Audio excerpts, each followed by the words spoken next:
Vavaka isika Tompo, ianao ihany no Andriamanitray ao amin'i Jesosy Kristy, mpamonjy anay. Tsy manana afa-tsy anao izahay io mpampahery, fomba anay. Fa dia mitanena ary fa voninkaina anao izahay. Misaotra Jesosy. Amen. Arak'izany ry havana dia nifilazantsara araka ny Mateo 7:20, diny 7:20 ka hatramin'ny 20 no isy ny afatry ny tompo antsika. Fantatsika tsara fa ny Mateo 7:20, andiny 7:20 ka hatramin'ny 20 dia mitantara ny nanasitrahana ny Jesosy lehilahy anankiray demoniaka. Nanantona ny Jesosy ny ray mpianakaviana anankiray. Rehefa avy niverina avy any an-tendrombohitra Jesosy nanao ny fiovantare. Nanantona ny Jesosy izy ary avy hatrany dia nandohalika teo anatrehany ka miteny hoe, Tompoko, mamondrafo amin'ny zanako lahy, fa marary ny andro be izy ka mahantra tokoa. Matetika izy no mianjera ao amin'ny afo ary matetika izy mianjera ao amin'ny rano. Efa netiko teo amin'ny mpianatrao, teo amin'ny apôstôly izy, fa tsy nahasitrana azy ireo. Tena honena Jesosy nahita ny ray mpianakaviana ity. Dia miteny tamin'ny mpianatra sy ny vahoaka izy, ry taranaka tsy mino, mandra-pahoviana no hitoerako aminareo, eto aty amiko izy. Dia miteny mafy ilay demoniaka Jesosy, dia mbalaza ny tenin'Andriamanitra fa nivoaka taminy zany dia sitrany izy. Jesosy avy eo nitodika tamin'ny mpianatra rehefa nanontaniany mpianatra hoe, fa nahoana izay ny tsy nahavoaka? Sotra nivalika amin'i Jesosy, noho ny fahakelezan'ny finoanareo. Fa raha manana finoana tahaka ny voatsinampy iray azy anareo, ka hiteny amin'ny tendrombohitra hoe mifindray ery, dia hifindra izy ary tsy ho hainareo atao. Efa henontsika foana angamba izany tantara izany. Inona no afatra avy amin'izany? Tena nisy tokoa ilay lehilahy izay tratra amin'ny demonia. Tsotra ny afatra. Tena misy tompoko ny demonia, na satana, na fanaratsy. Ohatrany alam-panama antsika hoe amin'izao andro amin'ny teknôlôjia izao koa ve, amin'izao andro mampiroborobo ny siansa izao ve, zany zavatra tsy hita maso zany. Tsika moa ohatra voavolavolana hoe rehefa tsy voapirofo ara-tsiansa dia tsy mino an'izany zay, tsy misy zany. Mazava eto izao, tena misy ny devoly. Ary tsarova fa Jesosy Kristy tompontsika mihitsy no nilaza, izao nahita ny satana latsaka avy tany an-danitra tahaka ny varatra. Ny varatra angamba mba mino antsika hoe misy satria tany masontsika.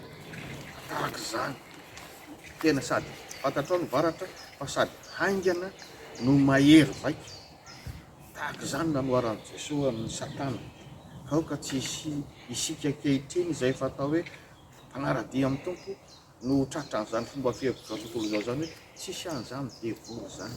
Tena misy ny devoly, misy ny satana. Inona no afatra faharoa? Tena miasa satana ary managadra rehefa tsy miambina antsika. Tena miasa satana. Tsy vitany hoe misy fotsiny fa tena miasa. Rehefa tsy miambina antsika, indrindra antsika ohatrany hoe maninona moa, manomboka amina ody kelikely tsika dia hoe ty zavatra kely ty fotsiny ve? Fa rehefa ela ny elo, mamatotra antsika izay ody alaitsika. Manjary mamatotra antsika ny asan'ny satana izay ankafizitsika. Dia farany lasa demoniaka ihany sika. Mety kely ny androany fa rehefa mahazo toerana ao anatsika io, tahaka ny olitra ao anatin'ny voankazo, kely tsy hitanao avy aty ivelany fa ohatrany mbola matanjaka be ilay voankazo, ka ilay olitra na ilay fahalovana atao anatiny tao mitombo tsikelikely satria tsy nirara iny, dia lasa loma mitolo ilay voankazo. Zany ny kisary ilazana ny olona demoniaka rehefa tsy mitandrina isika. Inona ny afatra fahatelo? Asian'ny tompo lanjany ny finoana izay mitondra olona eo aminy. Asian'ny tompo lanjany ny finoan'ny olona izay mitondra olona eo aminy. Iza moa mitondra ilay demoniaka tao amin'i Jesosy? Ny rainy.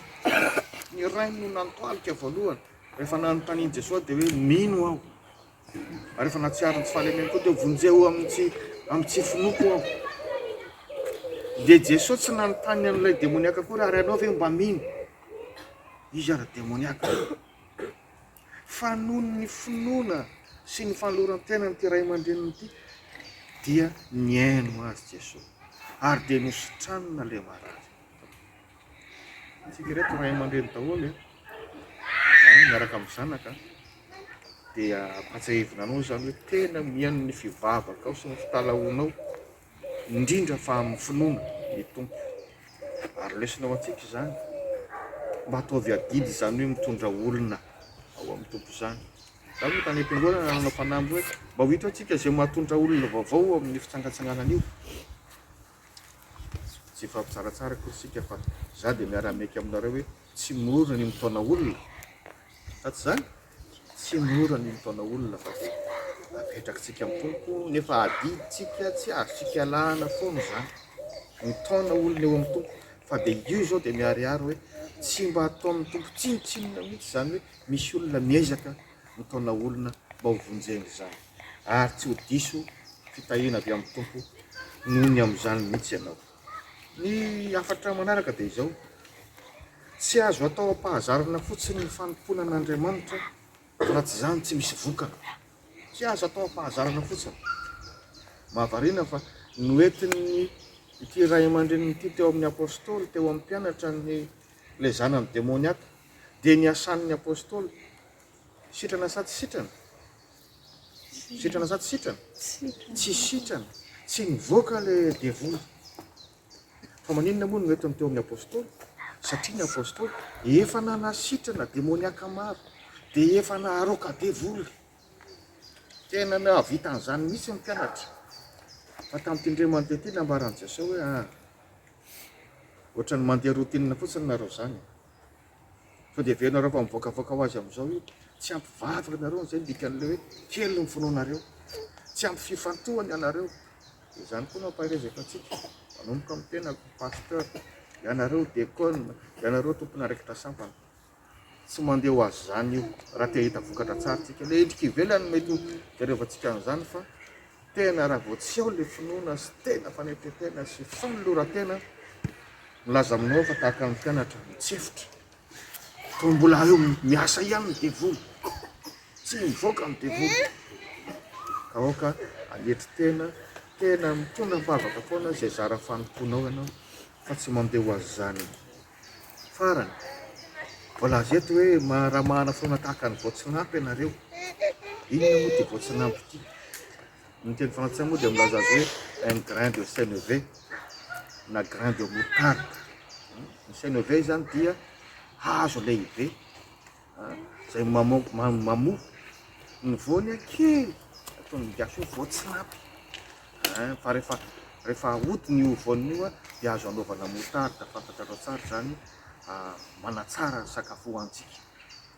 Fa zao no zavatra ambara, io voan'io dia io ihany no ambolena an'le hazo.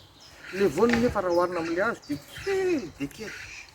Fa rehefa aletika any ambanin'ny tany dia mitsiry dia manome hazo lehibe ialofan'ny vorona ary misy voany toy izany. Somary kisary-teny ihany le ataon'i Jesosy. Tsy dia hoe le tendrombohitra mifindra arabaky teny ny tinambara fa hoe le voatsinampy nefa tena kely fa rehefa manetry teny ny kisary hoe nalevina ny ambanin'ny tany izy.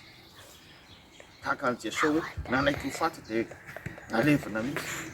Rehefa manetry teny tsika manao ny asan'Andriamanitra dia misy vokatra lehibe tsy takatry ny saitsika satria Andriamanitra mihitsy ny miasa. Indrindra moa zany hoe maharoaka devoly zany.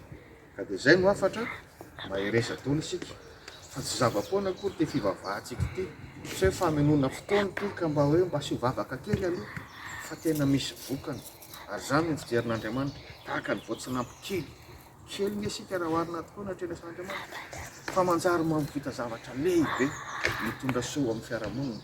Ia hoe fialokalofan'ny vorona manjary mitondra sakafo ho an'ny velona ihany koa, mitondra aina sy endrika ho an'ny zavaboary. Zany ilay asa fanompoantsika rehefa atao amin'ny fanetretena sy amin'ny fitiavana. Mahereza ny tompo fomba anareo.